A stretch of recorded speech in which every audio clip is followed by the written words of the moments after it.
everyone, and I mean everyone, is hyping the Numeron engine. And you know what? I'm no different. What's going on, you guys? Slim here to bring you guys the first of many Numeron-based deck profiles here on the channel. And I'm starting with not Numeron Eldritch. You know what? I don't even own those cards. I'm not even gonna lie to you guys. I have no plans of playing that deck. It might be the tier 1 deck, but nah, we're just not gonna do it. We're gonna leave it to the other people who invested smartly in the Eldritch cards before they went through the roof. But I've got the next best thing. I've got Numeron Guru Control. It's disgustingly beautiful. If you guys are new here, consider subscribing, hit that notification bell. You guys will be notified whenever I upload. You guys will also be notified when I stream over on Twitch. The link is in the description. And as always, if you see any cards that you want to purchase, and I'm sure you will because the Numeron cards are hot, just use that TCG player link down in the description below. A portion of what you spend goes back to the channel. It helps me out and I do appreciate it. So yeah, Numeron Guru Control is crazy because you can still set Guru after you do your Zexal play. This deck is insane. This deck is not budget. I'm just letting you know, but this deck is crazy. I hope you guys enjoy it. Let's smash that like button, 100 plus likes. I absolutely love this deck. This was the first build of the deck that I saw. I got inspiration from Duelist Academy and other channels that talked about this deck, and hopefully you guys do enjoy. But the Numeron engine has brought so much to the table. It's like terrifying, like what it does for the game right now, especially with Zexal being legal. But we're going to get into it. So first and foremost, the only Numeron monster is Numeron Wall. New card, you guys already know, Battle of Legend. This card is nuts. It's not only a battle fader, but it also can activate your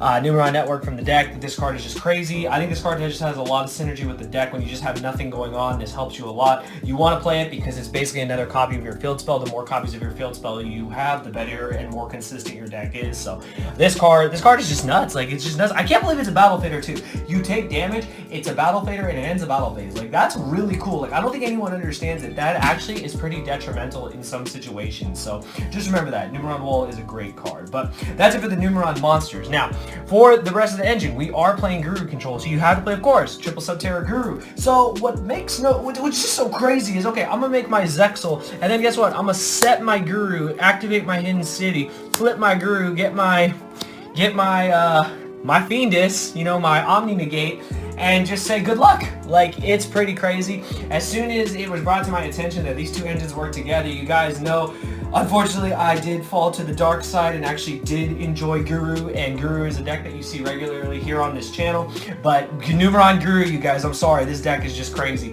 The fact that you can have Zexal plus you can have a Fiendus. Here's the thing, the opponent is smart. The opponent is going to play cards like Forbidden Chalice, cards like Impermanence, and you know what? You know what negates those?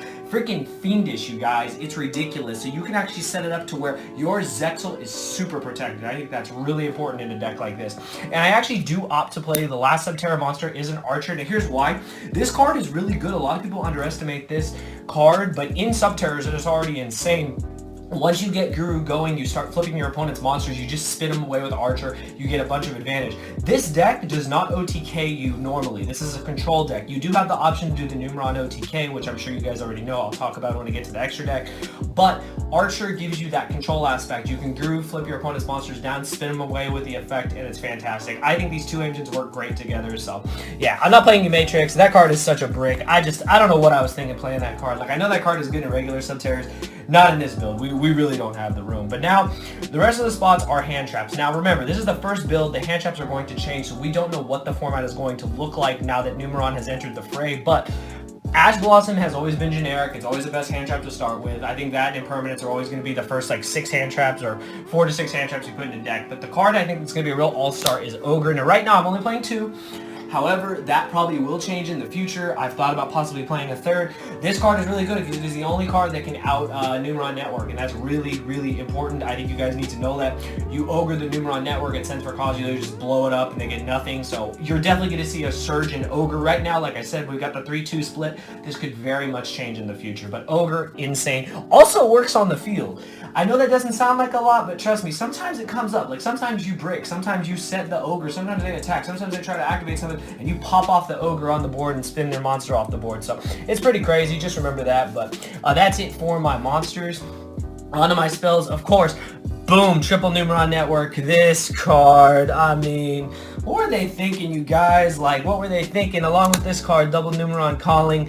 Numeron network is ridiculous. Send Numeron calling. Literally just shoot out your guys, make your Zexal, say go ahead, try to play. It's ridiculous. This is the perfect ratio. I don't feel you ever need 3 copies of calling. Some people, I've seen some lists play it. I don't think it's necessary. I think 3-2 is the perfect amount. Most lists will play this ratio. It's great. Obviously, if you draw it, you want to have another one in the deck. That's why you play 2. If you draw both, I mean, well, it's just unfortunate, but it is what it is. That's why I like this deck, because you have 2 engines going on, 2 field spells, so it's awesome. But yeah, these Numeron cards are in freaking insane. As always, shout out to my boy Pete. You already know, man, you're the MVP. You always come through for me, always in the clutch. So yeah, these cards are just insane. Numeron cards are nuts. Like, as soon as I read them, as soon as I realized they work with Guru and how the interaction works, I just lost my mind. It was crazy. But that's it pretty much for the Numeron cards. Now guess what the rest of the deck is? Guru control, you guys. That's what's so crazy. So we still have, of course, 3 copies of the Hidden City. The fact that you can go network and then go city over network and then set your Guru, search your Guru, set your Guru, Hidden City, get your Guru, flip your Guru, search your Fiendus is just, what? Like, why does that exist? Like, that should not exist. It's so gross, but it's also just so ridiculous at the same time. We are playing Pot of Extras. You guys will see this extra deck is not your typical Numeron extra deck. Like, you guys have seen the Numeron extra decks for like Eldritch and other decks that play the engine, but since we are an extra deck, we have to max, we're not like fully maxed out, but we do play multiple copies in the extra deck, whereas normally you wouldn't see that, but I'll explain to that when we get to the extra deck. And then I feel one of the mandatory cards in this deck is Triple Call by the Grave. 100% you need to be able to stop cards like Ogre. Not only that, if you have a Call by the Grave and you can stop the second part of your engine going off, like, that's just crazy. Like, if you resolve, get your Zexal, then you get your Guru engine going, and they actually try to stop it, they try to waste a hand trap, and you Call by the Grave it, the game is pretty much over because you've already got so much advantage, and they're not going to be able to play for a couple turns. Also, if you don't happen to catch a hand trap, say there's no hand traps, this is just such a good card to set, then you just disrupt your opponent's turn. So this card is nuts. And then, of course, the one Terraforming, because you want to have as many copies of your field spells as possible. You have 6 field spells in this deck. You have your searches with Numeron Wall. You have your Terraforming. It is what it is. You gotta get to your field spells. So I really like the versatility Terraforming brings to the forefront of this deck. And the rest of the deck is just traps, you guys. Now there's one trap that is not in this deck, and I'm going to tell you guys before I even get to it. We are not, I repeat, not playing There Can Only Be One. So I want to give a shout out to the Subterra group over on Facebook. Hopefully some of you guys see this deck profile. You guys are actually one of the huge inspirations for this deck profile, as well as helping me get this build to where it is. I talked to a lot of you guys privately and actually posted some stuff asking about There Can Only Be One. The reason why you don't play this card is because you actually don't need it in this deck. Zexal is basically your floodgate. Not only that, you don't want to lock yourself into only being able to control, you know, like, you won't be able to do any of your plays. You won't be able to go into your Zexal. You won't be able to do any of that if you have this face up. So it's just not necessary. You can side it if you want, but I don't even think it warrants a side right now. But we'll see how the format shapes up, but I think it's just definitely not necessary. I'd rather play more defensive and effective cards. So for that, I actually have all 6 Solemns. I think these cards are great. Obviously, you want to go first. Judgment, not that great going second. Like, you guys know what it is. But hey, Strike is insane going first or second, so I feel that they're awesome. Judgment's just great. Just blow them out. Like, literally, Zexal, Guru, Stubbs, Judgment, game. Like, literally, it's so ridiculous. So I feel that all 6 Solemns are definitely necessary in this deck. And along with that, I also have triple copies of Impermanence. I think this is also like another mandatory trap. Like, it's just so good going first or second, just turning off anything. Catch your opponent's Zexal if they try to Zexal lock you. This card is just nuts. And then the last trap to round it out is 2 copies of Final Battle. Trust me, I really tried to get this deck to 40. I know it's at 41. I guess the only card I would cut is maybe a Strike or maybe a Judgment. You can cut whatever you want if you want to play 40 cards. Honestly, this deck is so consistent that, I mean, you can even cut an Ash Blossom, cut whatever, and I mean, it's still fine. But like I said, we decided to omit There Can Only Be One for the reasons I mentioned, but I think the rest of the deck is really, really solid and a very, very good starting point for anyone that wants to pick up this deck. So that's it for the main deck. Now to the extra deck. So this extra deck is weird. Okay, so we played 3 copies of number 1 and 3 copies of number 2. Now, I've talked to multiple players, and I've gotten a lot of just like mixed responses. So I've heard that you can play 2 of each. I've heard you should play 3 of each. I've heard so many things, and here's a problem. If you max out, now, because I'll show you, because we're playing 2 copies of 3, 2 copies of 4. So here's my ratios, right? Now these guys all do, you guys already know what these guys do. You shoot them out, you turn them into your Zexal, etc, etc. Now here's a problem. If you max out, like, you literally would max out and then you literally have 12 cards and you only have 3 cards left in your extra deck. I don't really like that, so I tried to figure out, okay, which ones are the least impactful without messing up my numbers, and this was the ratio that was, was brought to my attention, and I think it is a good ratio for an extract deck. You want to just have access to them all, and I think it's actually just the best number to play. Mess around with them if you want. Let me know if I'm wrong. The only other card we're not playing C1. I don't think it's necessary. Not in this deck. Obviously, we're not a real Numeron deck, quote unquote. Like, we're using the Numeron engine, but we're mostly a group control deck, so that's why.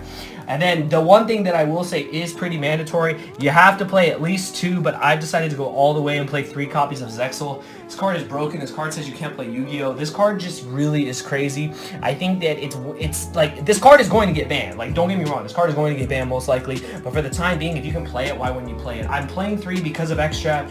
Y'all don't know my luck with X-Strap, so I'm telling you right now, it's a personal thing. You want to play 2, go right ahead, open up an extra deck spot. But the last extra deck spot, bam, you gotta play this card.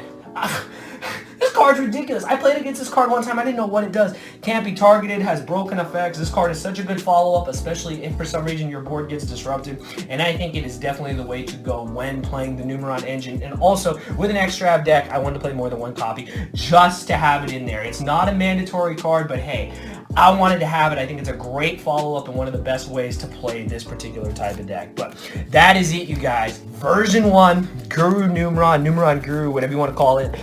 I love it. I love it. I think it's crazy. I think it's underrated. Everyone is focused on Numeron Eldritch. Don't get me wrong, that deck is insane. Most people will say that deck is better. But if you're a control player, you want to play a crazy deck, try this deck out. This deck is so gross, but in such a good way. Like, shout out to all the Guru fans. I became one of you guys. I can't lie. I really like it. I love what the Numeron engine brings to the table, and I can't wait to see what happens. Keep your eye on Ogre, you guys. Make sure you pick up your Ogres. Like, no joke. Like, if I can give you any advice, pick up Ghost Ogre. Card's really important. One of the only cards that can stop Numeron stuff. Ash, I'm sorry. You just can't do it. But this card is just good across the spectrum of matchups as well, the most generic. But yeah, Guru controlled Numeron, pretty crazy. Let me know what you guys think. Give it a thumbs up if you did. Let me know any changes you would make, any of your thoughts on Guru Numeron going forward in the format. Let me know your thoughts in the comments below, and I will see you guys next time. Thank you for watching.